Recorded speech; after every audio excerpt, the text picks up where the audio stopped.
Direitos e deveres dos condôminos. Nossa, Gabriel, esse daqui é um dos mais importantes que a gente vai ver hoje. E aí, gente, para se fazer assessoria de administração de condomínio não é fácil. Tem que saber, tem que tomar conhecimento das regras para você, na hora H, lá, saber como argumentar. Vamos lá aos direitos e deveres dos condôminos. Direitos e deveres dos condôminos, gente, veja, parece ser bobo isso aqui, né? Mas o que dá de problema, dor de cabeça aqui não está escrito. Tá? O 1335 enumera os direitos do condômino. Usar, fruir livremente e dispor das suas unidades. Pode vender, pode alugar, pode dispor do seu apartamento. Tá? Direito seu. Usar as partes comuns conforme a sua destinação e contanto que não exclua a utilização dos demais possuidores. Obviamente, não posso pegar e usar a churrasqueira, só eu usar a churrasqueira comum. Tem que deixar os outros usarem também. Assim como a garagem. Tem que respeitar as regras de utilização. E o inciso terceiro, talvez um dos mais importantes. Votar nas deliberações da Assembleia e delas participar, estando o kit. Porque, como administradora de condomínio, o maior desafio é assessorar o condomínio na realização da Assembleia. Tá? Então, é um dos maiores desafios que você pode ter com um administrador de condomínio. Assessorar o síndico na hora de realizar uma Assembleia. E vai acontecer várias coisas que vai te desafiar. Tá? Exemplo, tem aquele condômino que é o barraqueiro. Né? O condômino que é o barraqueiro que sempre vai fazer, vamos dizer assim, colocar fogo na lenha lá. E esse condômino geralmente é o que está em débito. Né? Geralmente ele está em atraso, ele está provocando o barraco. Né? E é sempre assim. Sabe? E você precisa assessorar o síndico para ele poder fazer uma assembleia que respeite a lei. E aí a pergunta é, esse barraqueiro, ele pode votar na assembleia se ele não tiver kit, se ele tiver inadimplente? Não, não pode. Então, ele tem que estar kit para poder votar nessa assembleia. Tá? Agora, ele pode participar da assembleia, dar os pitacos, não sei o quê, e começar a dar participar, tá lá, efetivamente participando? Também não pode, porque a lei diz, né? Votar nas deliberações da Assembleia e delas participar. Porque só pode fazer isso se tiver kit, se não tiver nada em aberto. E aí é um grande problema para o condomínio, porque o síndico, se ele falar para o barraqueiro que ele não pode nem entrar lá, nem entrar no ambiente lá, ele vai criar uma confusão. Né? Geralmente ele vai falar, não, eu quero participar, quero ouvir o que vocês estão falando. O que ele não pode fazer é dar os pitacos dele, ele não pode participar, olha, isso aqui é só para quem está kit. Só que, obviamente, o condomínio ele pode chegar, o síndico pode chegar para o barraqueiro e falar assim, ô fulano, você não pode votar, você não pode participar porque você está devendo. Não pode fazer isso também, que é exposição pública. Tem que chamar ele no canto e falar assim, meu amigo, olha, não pode nem votar, não pode nem participar. Esse é o que está descrito na lei. Né? O que acontece na prática? Muitas vezes, na prática, acontece de ele participar e não contar o voto dele. Né? Acontece de participar e não contar o voto. Para evitar confusão, sabe? E a pergunta que eu falo assim, Gabriel, e se ele pegar e parcelar esses débitos? Se ele parcelar esses débitos, ele pode participar e votar? Aí, tem algum inadimplente que foi até a justiça para tentar votar e para poder participar, mesmo estando nessa situação de inadimplência? Sim, teve alguém que foi na justiça para poder buscar seus direitos nisso. E olha só qual que foi a decisão, que apesar de ser uma decisão do Paraná, decisão monocrática, é uma decisão específica desse caso, que interpretou o seguinte, parcelou o débito, chegou na véspera da votação, o síndico foi lá e parcelou o débito. Parcelou lá em 30, 60, 90, 120, fez um parcelamento simplificado, que nem da Receita Federal, não sei quantos meses, perdeu de vista lá e parcelou. Né? E aí ele pode votar e ser votado, participar dessa Assembleia? O que diz essa decisão aí? Que a lei proíbe efetivamente o voto e a participação do inadimplentes em assembleias e condomínios. Entretanto, entendo que, de acordo com o parcelamento com o condômino inadimplente, o habilita a votar e a ser votado, independente do fato da dívida acordada não estar integralmente quitada. Então, ou seja, gente, só para vocês terem uma ideia, que quando o cara ele quer porque quer, ele vai atrás dos direitos dele. Se tiver parcelado, tiver feito um acordo, mesmo não estando integralmente quitado, ele pode ter esse direito. Ele pode buscar isso. O que eu digo para vocês, evitem isso daqui. Como é que você evita isso daqui? Né? Cria uma regra no condomínio. Ele pode parcelar e votar e ser votado. Nesse caso, faz uma espécie de uma certidão, né? Que na Receita Federal tem a certidão positiva com efeito negativo. Só que num condomínio não existe isso no Código Civil, certidão positiva com efeito negativo. Não existe isso lá escrito. Mas o condomínio pode criar uma certidão positiva com efeito negativo. Uma espécie de suspensão da exigibilidade do crédito, né, condominial. Né? E aí, recomenda-se que tenha uma regra, que tenha uma previsão na norma do condomínio que fala, olha, pode votar e pode ser votado. E outra coisa que eu gosto também bastante de falar a respeito disso, quando você for estabelecer uma regra de parcelamento, você sabe que existe essa possibilidade, que agora você está sabendo, que existe a possibilidade de alguém discutir e de votar e ser votado, dentro de uma assembleia mesmo estando com parcelado. Imagina o seguinte, que ele vai lá e parcela isso num dia, na véspera. Ele pode? Pode. Qual que é a recomendação, então? Crie uma regra. O que a Receita Federal faz pra gente? Você chega lá na Receita Federal e fala assim, Receita, eu quero parcelar em 1000 vezes de R$1. Você pode fazer isso? Não pode. A Receita Federal não vai aceitar 1000 vezes de R$1. Ela vai criar regras. Ela vai falar o seguinte, não, tem que ter uma entrada, tem que ser no mínimo em tantos meses, a parcela mínima tem que ser de tanto. Só que nós não temos isso no condomínio. Quem que vai ter que criar essa regra? O próprio condomínio. E até é bom que se crie essa regra de parcelamento. Porque a partir do momento que você cria uma regra de parcelamento, o síndico tem que observar aquilo. E não vai poder, por exemplo, perdoar juros, perdoar multa, né? Não existe. Entendeu? A não ser que haja uma regulamentação de um refis dentro do condomínio, que vai poder perdoar juros e multa. Do contrário, não tem. Não tem perdão de multa nem de juros. O síndico não pode fazer isso. Então é importante que regulamente isso. Tá? Beleza. E aí, para a gente encerrar esse dia de hoje, a última disposição legal, né? Que é o dever do condômino de contribuir, os deveres dos condôminos. Contribuir para as despesas do condomínio na proporção das suas frações ideais, salvo disposição encontrada em convenção.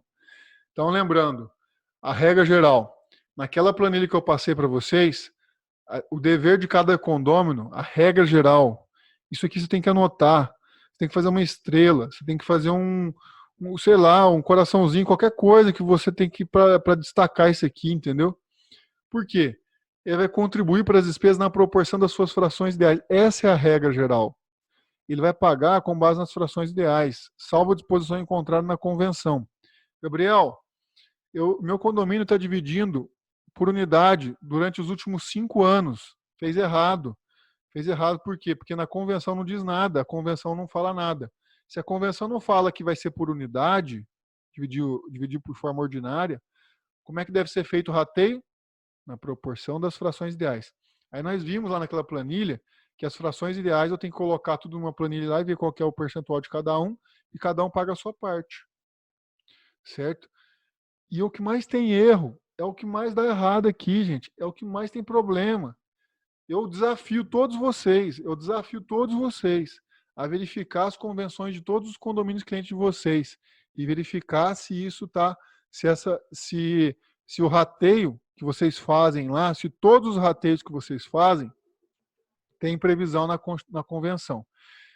Gabriel, tem uma despesa que é uma despesa específica, que é uma despesa, por exemplo, sei lá, vamos colocar uma despesa de elevador ou qualquer outra coisa, de água, que seja. Se você quiser fazer um rateio diferente da fração ideal, tem algum problema de fazer diferente da fração ideal? Não tem. mas você precisa ter isso na convenção. Como é que você quer dividir? Então tá aqui, eu quero dividir por consumo. Então, coloca na convenção. Ah, Gabriel, nós já estamos dividindo por consumo, só que não está na convenção. Então tá errado. Então tá errado. Então o que você vai fazer aí? Você vai pegar, vai colocar naquela anotações para alterar na próxima alteração de convenção. Você vai colocar lá o resumo. O que você precisa alterar? Cláusula tal para como? Para aquilo como que você quer que fique como rateio. Tá? Isso daqui é campeão dos campeões. Você pode ver que pode ter certeza que vai ter alguma coisa para arrumar disso aqui. Tá? Eu digo isso porque eu falo isso porque o meu próprio condomínio que eu tenho residência, a convenção durante anos ficou dividindo por unidade. Aí depois foi ver, era por fração ideal. Não tinha nada disso dito lá. E aí foi ver, estava fazendo rateio durante anos errado. Aí começou a fazer por fração ideal. Ó, gente, esse mês agora começou a fazer certo. Começou a fazer por fração ideal. Dava pouca diferença. Mas tinha umas casas maiores. E essas casas maiores começaram a pagar mais. Certo? Então é isso. Não realizar obras que comprometam a segurança da edificação, não alterar a forma e a cor da fachada das partes das esquadrias externas. Também não pode. E dar às suas partes a mesma destinação que tem a edificação, e não as utilizar de maneira prejudicial ao sossego, salubridade e segurança dos possuidores ou aos bons costumes. Na verdade, o mais importante, que eu não tenho dúvida, que o mais importante é o inciso 1, que é o campeão de bilheteria de irregularidades. Eu aposto com vocês que uma vocês vão encontrar. Tá? Beleza? Alguma dúvida, pessoal? Gabriel, se me permitir, nessa questão da fração ideal aí. Eu tenho um edifício que tem 30 apartamentos, tá? E aí o que aconteceu? Surgiu a possibilidade de comprar um terreno ao lado desse edifício para poder ampliar garagens. Certo. Só que dentro desses 30, 3 não aceitaram participar da compra desse terreno. Então tem um condomínio de 30 moradores e um terreno ao lado com 27 moradores. E aí tu tem aqueles barraqueiros, um dos que não quis comprar o barraqueiro, tá? Só que, para poder fazer a garagem, eles estão usando a mesma entrada da garagem do edifício e foi aberto um muro para dar acesso às garagens, entendeu? Nesse outro terreno de 27 moradores. Beleza. Aí o barraqueiro aceitou, ele só aceitava a entrada pela entrada comum do edifício para esse outro terreno, desde que fosse considerada a fração ideal do terreno, entendeu? Fosse feita a divisão, e onde, obviamente, os 27, que fazem parte dos 30, então ficaram com uma fração ideal maior, consequentemente, a divisão da taxa condominial ficou desproporcional em relação aos 3. E isso, então, dá uma proporção de 45 por 55, 55% a menos de área para esses que não entraram na compra do terreno. E só que a despesa de energia elétrica, a despesa de funcionário, a despesa de elevador, a despesa de água, tudo está sendo rateado, e esses 3 estão pagando 45% e os outros pagando 100% do rateio. Tá? E essas garagens têm o quê? Só alguns pontos de energia elétrica para iluminar as garagens, o resto despesa nenhuma mais. Só que não foi incorporado esse terreno ao edifício. Então, no meu ponto de vista, é um condomínio com 30 moradores e uma sociedade de um terreno de 27 moradores. Do meu ponto de vista, não teria nada a ver com fração ideal, tá? Para poder fazer o rateio de condomínio. Você vê que tem fundamento essa sociedade de uma coisa e um condomínio de outro, e como poder, talvez, resolver esse problema de rateio? Sim, olha só, Mauro. Eu vou abrir aqui para você, ó, uma previsão no Código Civil, que é o artigo 1343. Eu vou pegar a primeira situação que eu observei aí. Você falou, Gabriel, nós vamos pegar um outro terreno do lado, que não faz parte da escritura do condomínio, né, original, e, e, e depois disso nós vamos fazer o garagem lá que seja, né? Bom, o que diz o 1343? Para você unificar lá no cartório de registro de imóveis e falar que é o mesmo condomínio, que é o condomínio Jardim Feliz, certo? A construção de outro pavimento ou no solo comum de outro edifício destinado a conter novas unidades imobiliárias depende da aprovação da unanimidade dos condôminos.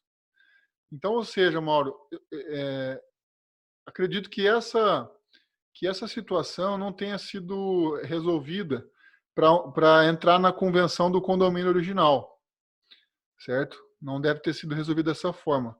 É muito possível que isso tenha sido feito, tratado como um novo condomínio, tá? Porque é mais fácil você constituir um novo do que agregar ao original. Porque o original, para você agregar o original, você precisa da unanimidade. E para você conseguir um novo, você precisa de 2/3. Certo? E daí você tem uma situação de irregularidade. Primeiro, uma irregularidade no sentido de que dependeria da unanimidade para poder unificar isso, para poder jogar nas despesas, no boleto do condomínio, eu precisaria ter tido a unanimidade, para começar. E segundo, Gabriel, digamos que eu passei pela unanimidade, todos aceitaram pela unanimidade, foi respeitado, todos assinaram no cartório de imóveis, então todo mundo aceitou. E, inclusive, foi aceitado que o rateio das manutenções dessa outra unidade aí, dessas outras unidades, seriam desproporcionais nessa forma aí que você comentou, 45 para 3 condôminos. Nesse caso, aí eu alterei a convenção. Eu tenho que alterar a convenção. A convenção deve falar o seguinte, que a despesa será pela fração ideal, salvo para as áreas tais, que serão divididas da seguinte forma.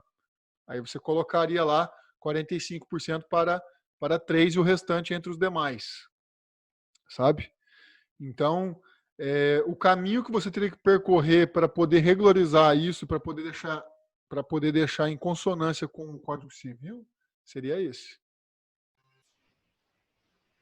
Não sei se eu consegui ser claro aí. Não conseguiu, só que esses 3 que não aceitaram fazer parte do seu terreno, eles, estão querendo considerar a área total como se fosse incorporado, digamos, ao terreno, para poder eles terem uma fração ideal menor para pagar menos taxa de condomínio, sendo que 99% da taxa de condomínio ela é comum dos 30 moradores, entendeu? Sim. Não teria nada a ver com aquela outra unidade. Então, eu alego aqui para o pessoal de que condomínio é uma coisa, o terreno, a parte, ele não foi incorporado, é uma sociedade de um terreno, não é um condomínio, entendeu? Só foi feita uma compra, temos uma matrícula que tem 27 proprietários, que não tem que se confundir com rateio de taxa condominial em relação a considerar uma integração desse terreno, entendeu? Porque eu entendo que os 30 moradores devem pagar toda a despesa do rateio das despesas todas do prédio, entendeu? E o que tem a parte lá, IPTU, se tiver uma outra despesa, é rateado entre os 27 proprietários do terreno adicional. Sim. Eu pergunto para você, Mauro, você chegou a unificar isso no cartório? Não existe unificação. Não existe. Imaginei que não existia unificação, porque o cartório só aceita isso se respeitar esse dispositivo legal, entendeu? E dificilmente você vai conseguir isso, né? Reunir todos para poder assinar isso, né? E justamente a minha tese é de que não deve se misturar a nova proporção de fração ideal, porque não existe uma incorporação, entendeu? Perfeito. Se existe uma incorporação, aí até poderia se fazer essa fração ideal desproporcional, né? Isso. Ou na proporção de 30 e dos outros 3, 27 e dos outros 3. né? Como é uma coisa separada e não faz parte de um condomínio, o condomínio é uma coisa, o terreno é uma sociedade de 27 proprietários. Ponto. Que não é condomínio. Eu vou ser mais técnico com isso, tá? Se você tem um terreno que adquiriu entre 27, é um condomínio geral. Lembra do condomínio geral? Ele não é um condomínio Sim, edilício, porque o condomínio sim. edilício é um condomínio de edificações, certo? Mas ele Uhum. entra como um condomínio geral. Todos os 27 são condôminos. Eles são obrigados a pagar as despesas proporcionalmente à sua fração ideal, certo? São obrigados. Aí entra na regra do condomínio geral. E, e aí dá para aplicar aquelas disposições que eu apresentei para vocês como condomínio geral. Ah, Gabriel, mas tem que ter CNPJ? Olha só que legal essa pergunta. Tem que ter CNPJ desse terreno do lado, separado, um outro CNPJ? Depende. Tem edificação lá? Se tiver edificação, tem que ter CNPJ. Se não tiver edificação, não, é só um condomínio geral. E aí não é condomínio edilício, não precisa ter CNPJ. Percebe? Certo. Então, só faz o rateio das despesas comuns na proporção do quinhão de cada um, sabe? Na proporção do quinhão de cada um. Ah, mas quero fazer rateio diferente. Aí, meu caro, para fazer rateio diferente lá na regra do condomínio geral, né, teria que estar na escritura do imóvel que o rateio vai ser diferente. Na escritura do imóvel. E é pouco provável que tenha isso lá. Não, não tem nada não. Não Só tem tem nada lá, né, Mauro? não. Só tem a compra, a aquisição por 27 pessoas que fazem parte. Quando eu digo sociedade, vamos substituir por condomínio geral, Aham. entendeu? Então, são 27 proprietários lá, né, que hoje, então, se denominaria de um condomínio geral de 27. Isso. Um condomínio geral de 27. Perfeito. Independente do outro condomínio, total, né? É Não tem que se totalmente misturar independente. rateio nenhum, né? Totalmente. Não pode colocar no mesmo boleto porque não tem nada a ver. Certo. Não pode colocar no mesmo boleto porque não faz parte do registro do imóvel do condomínio original. Para fazer parte tem que ter unanimidade. E como você não tem. E na verdade já teve uns casos assim que o pessoal pergunta, Gabriel, o que você acha melhor fazer para poder agregar um outro estacionamento para o condomínio? Construir um novo. Construir um novo. É melhor, é mais rápido. Você pega 2/3 ali, constitui um novo. Quem tem interesse, entra. Quem não tem interesse, não entra. Entendeu? E E aí, essa, fração ideal, divide as despesas de manutenção do estacionamento separado por fração ideal. Ah, dá para colocar tudo no mesmo boleto? Não é legal. Não é legal, mistura as contas, vai dar uma OBO. Não recomendo. Você viu que não dá problema. Se algum questionar, vai ter margem para poder discutir. Entendeu?